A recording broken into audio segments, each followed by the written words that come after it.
Yes big breaking చూస్తున్నాం మనం ఇప్పటికే స్క్రీన్ పైన ఏదైతే జగ్గారెడ్డిపై ఎన్నికల కమిషన్ కూడా సీరియస్ అవడం కూడా చూస్తున్నాం.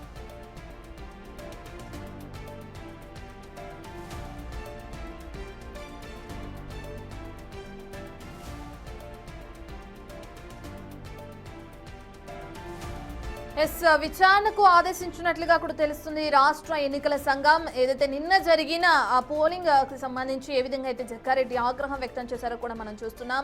పోలీసులకి ఏదైతే తను కంప్లైంట్ ఇస్తే తనపైన ఏ విధంగా కేసు నమోదు చేస్తారంటూ కూడా జగ్గారెడ్డి ఆగ్రహం వ్యక్తం చేస్తున్న తీరుని మనమంతా నిన్న చూసాము. ఏ విధంగా అయితే అక్కడ కాస్త ఉద్రిక్త వాతావరణం నెలకొందో కూడా.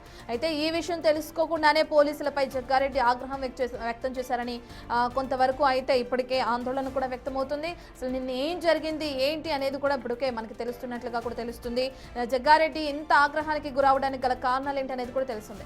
నిబంధనల ప్రకారం కఠిన చర్యలకు అటు ఎస్సీసీ కూడా సిద్ధమైనట్లు తెలుస్తుంది. జగ్గారెడ్డిపై ఎన్నికల కమిషన్ సీరియస్ అయినట్లుగా కూడా తెలుస్తుంది. సంగారెడ్డి మున్సిపల్ ఎన్నికల వేళ మాజీ ఎమ్మెల్యే జగ్గారెడ్డి తీరు ఇప్పుడు తీవ్ర వివాదాస్పదంగా మారింది. పోలీసులను ఉద్దేశించి ఆయన చేసిన వ్యాఖ్యలపై రాష్ట్ర ఎన్నికల కమిషన్ అత్యంత సీరియస్ గా స్పందించింది. నిన్న ఇంద్రనగర్ పోలింగ్ కేంద్రం వద్ద జరిగిన గొడవకు సంబంధించిన సీసీటీవీ రికార్డులను అధికారులు ఇప్పటికే స్వాధీనం చేసుకున్నారు.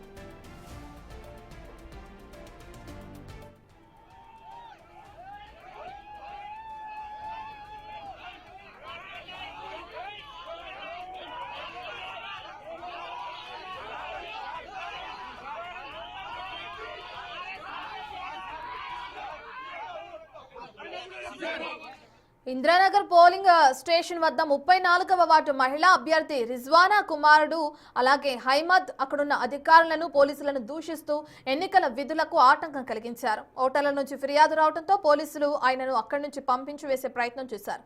అయితే హైమద్ పోలీసులపైనే తిరగబడ్డాడు.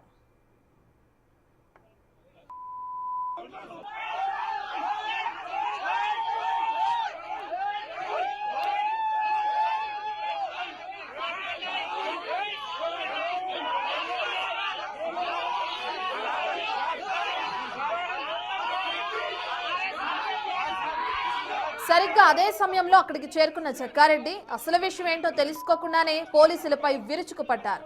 అత్యంత అసభ్య పదజాలంతో పోలీసులను దూషించడమే కాకుండా అక్కడున్న అధికారులపై హంగామా సృష్టించారు.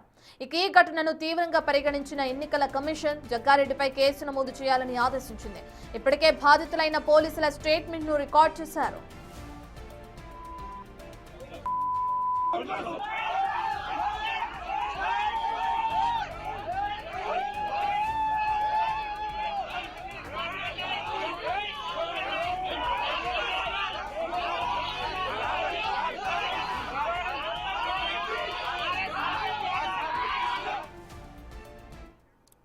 జగ్గారెడ్డి ఏ విధంగా అయితే పోలీసుల పైన విరుచుకుపడ్డారో ఆ విజువల్స్ ని మనం ఇప్పుడే బిగ్ టీవీ స్క్రీన్ పైన చూసాం. దీనికి సంబంధించిన డీటెయిల్స్ అందించడానికి మా ప్రతినిధి విజయ్ లైవ్ లో జాయిన్ అవుతున్నారు.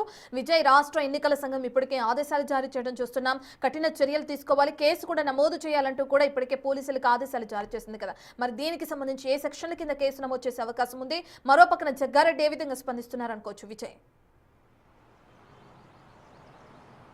ఎస్ రత్న, అయితే నిన్న మున్సిపల్ ఎలక్షన్స్కు సంబంధించి సంగారెడ్డిలోని ఏదైతే ఇందిరానగర్ స్కూల్ ఎంపీపీఎస్ స్కూల్ ఏదైతే ఉందో అక్కడ 34వ వార్డుకు సంబంధించినటువంటి మహిళా అభ్యర్థి రిజ్వానా కొడుకు హైమద్ అనేటువంటి వ్యక్తి మొదటి నుంచి కూడా ఉదయం నుంచి కూడా ఇటు ఎలక్షన్ కమిషన్కు సంబంధించినటువంటి ఎలక్షన్ అధికారుల పైన దురుసు ప్రవర్తించడము, అలాగే ఆయన అటు ఓటర్స్ని ప్రలోభ పెట్టేందుకు, అలాగే ముఖ్యంగా పోలీసులు కావచ్చు ఇటు ఎలక్షన్కి సంబంధించినటువంటి అధికారుల పైన దుర్భాషలాడడం ఇదంతా కూడా గమనించినటువంటి స్థానికంగా ఉన్నటువంటి ఓటర్లు వెంటనే పోలీసులకు సమాచారం అందించారు. సో ఆ సమాచారం మేరకు ఇటు హైమద్ను పోలీసులు ఎలక్షన్కు సంబంధించినటువంటి అధికారులు ఎవరైతే ఉన్నారో ఎలక్షన్ కమిషన్ అధికారులు ఆ యొక్క పోలింగ్ బూత్ నుంచి బయటకు పంపించారు. సో ఇదంతా అంటే అక్కడ మొదటి నుంచి జరిగిన హంగామా అంతా కూడా తెలుసుకోకుండా జగ్గారెడ్డి తమ పార్టీ అభ్యర్థిని ఎందుకు బయటికి పంపిస్తారు అంటూ కూడా పోలీసులపై అయితే ఊగిపోయారు.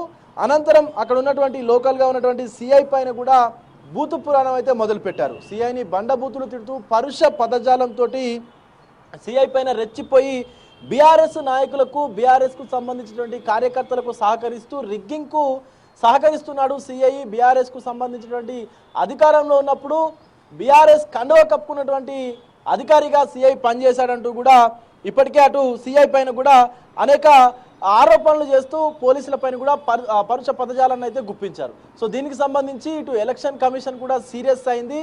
జగ్గారెడ్డి పైన కేసు నమోదు చేసి అసలు పూర్తి వివరణ ఏంటి అనేది కూడా తెలుసుకునేందుకైతే ఆదేశాలు జారీ చేసింది. ఇప్పటికే అటు ఇందిరానగర్కు సంబంధించినటువంటి ఎంపీపీఎస్ స్కూల్ వద్ద ఏదైతే పోలింగ్ బూత్ ఏర్పాటు చేశారో ఆ బూత్కు సంబంధించినటువంటి సీసీటీవీ కెమెరాలకు సంబంధించినటువంటి ఆ రికార్డ్స్ అన్నింటిని కూడా ఎలక్షన్ కమిషన్ అధికారులు అయితే తెప్పించుకున్నారు.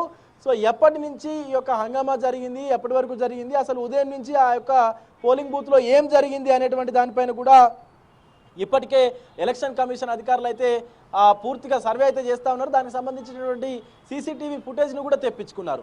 సో ముఖ్యంగా ఇప్పటి వరకు ఉన్నటువంటి సమాచారం మేరకు ఇప్పటికే జగ్గారెడ్డి పైన కేసు కూడా నమోదు చేశారు ఎలక్షన్ అధికారులు. మరొక పక్క అంటే డ్యూటీలో ఉన్నటువంటి పోలీసులను వాళ్ళ విధులకు ఆటంకం కలిగించడము, అలాగే ఎన్నికలకు సంబంధించినటువంటి అధికారులకు ఆటంకం కలిగించడము, ఇదంతా కూడా ఎన్నికల నియమావళికి ఉల్లంఘించడం కిందికి వస్తుంది. కాబట్టి సో దీనికి సంబంధించి బిఎన్ఎస్ యాక్ట్లు ఏవైతే 223, 296 అలాగే 132 కింద కూడా ఈ సెక్షన్ల కింద కేసు నమోదు చేసేటువంటి అవకాశం కనిపిస్తూ ఉంది. మరొక పక్క తెలంగాణ మున్సిపాలిటీ యాక్ట్ 2019లో ఉన్నటువంటి ఆ యాక్ట్ ప్రకారంగా కూడా జగ్గారెడ్డి పైన కేసు అయితే నమోదయ్యేటువంటి అవకాశం కూడా కనిపిస్తూ ఉంది.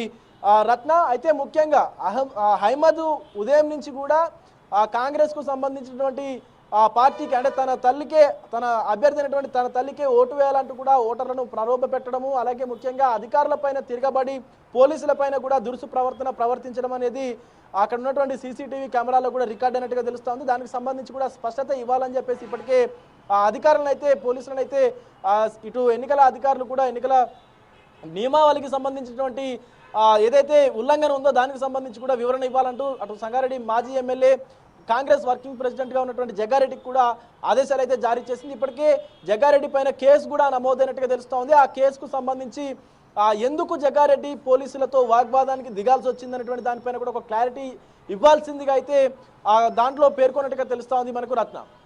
Right, thank you Vijay.